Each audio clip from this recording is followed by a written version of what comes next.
Israel దాడులకు Iran counter attack కి దిగింది. ఇజ్రాయెల్లోని జనావాస ప్రాంతాలే టార్గెట్ గా ఇరాన్ బాంబుల వర్షం కురిపించింది. ఇరాన్ క్లస్టర్ బాంబుల ధాటికి ఇజ్రాయెల్ విలవిలలాడింది. ఇజ్రాయెల్ బీర్షెవా టెక్నో పార్క్ సమీపంలో చెలరేగుతున్న మంటల్ని అదుపు చేసేందుకు ఫైర్ సిబ్బంది రంగంలోకి దిగారు. మైక్రోసాఫ్ట్ సహా అనేక సాఫ్ట్వేర్ కంపెనీల కార్యాలయాల్లో మంటలు చెలరేగాయి.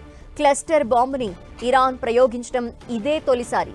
ఇజ్రాయెల్లో భారీ విధ్వంసం సృష్టించిన క్లస్టర్ బాంబులని నిర్వీర్యం చేసేందుకు ఇజ్రాయెల్ ఎమర్జెన్సీ టీంలు రంగంలోకి దిగాయి.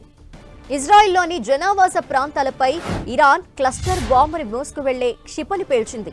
ఈ రకమైన బాంబుని ఇరాన్ ఉపయోగించడం ఇదే మొదటిసారని ఇజ్రాయెల్ అధికారులు తెలిపారు.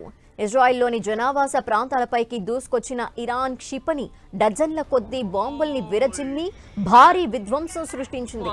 ఇరాన్ పేల్చిన క్షిపణి క్లస్టర్ బాంబుతో ప్రయాణించి భూ ఉపరితలానికి దాదాపు 7 కిలోమీటర్ల ఎత్తులో పేలిపోయి సుమారు 20 ఉప బాంబులుగా విడుదలై 8 కిలోమీటర్ల వ్యాసార్థంలో సెంట్రల్ ఇజ్రాయెల్ పై దూసుకువచ్చాయి.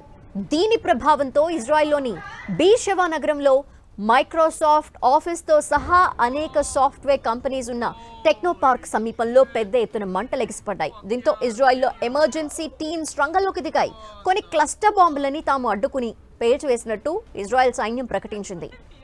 దక్షిణ జిల్లాలోని అనేక ప్రాంతాలపై ఇరాన్ క్షిపణులు దాడి చేసి విధ్వంసం సృష్టించాయని వెల్లడించింది. ఇక విస్తృత వ్యాసార్థంలో విధ్వంసం సృష్టించడం కోసం క్లస్టర్ బాంబ్ ని ప్రయోగిస్తారు. ఇది ఓ బాంబుల గుత్తి లాంటిది. అనేక చిన్న బాంబుల్ని ఇది విడుదల చేస్తుంది. ఒకేసారి పేలుణ్ణి సృష్టించకుండా ఈ బాంబ్ ఎక్కువ ఎత్తున్న ప్రదేశంలో గాలిలో విస్ఫోటం చెంది అనేక చిన్న బాంబుల్ని విడుదల చేస్తూ విస్తృత వ్యాసార్థంలో లక్ష్యాలపై దాడి చేసి భారీ విధ్వంసాన్ని సృష్టిస్తుంది.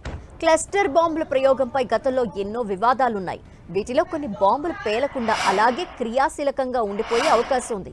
ఎవరైనా పొరపాటున వాటిని పట్టుకున్నా సమీపానికి వెళ్లినా అవి పేలిపోయిన పక్షంలో ప్రాణ నష్టం సంభవిస్తుంది.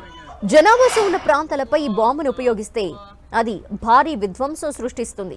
యుద్ధ సమయాలలో ప్రయోగించిన క్లస్టర్ బాంబులో కొన్ని చిన్న బాంబులు పేలకుండా అలాగే ఉండిపోయి తర్వాతి కాలంలో విస్ఫోటం చెందే ప్రమాదం ఎక్కువగా ఉంటుందని ఎక్స్పర్ట్స్ అంటున్నారు.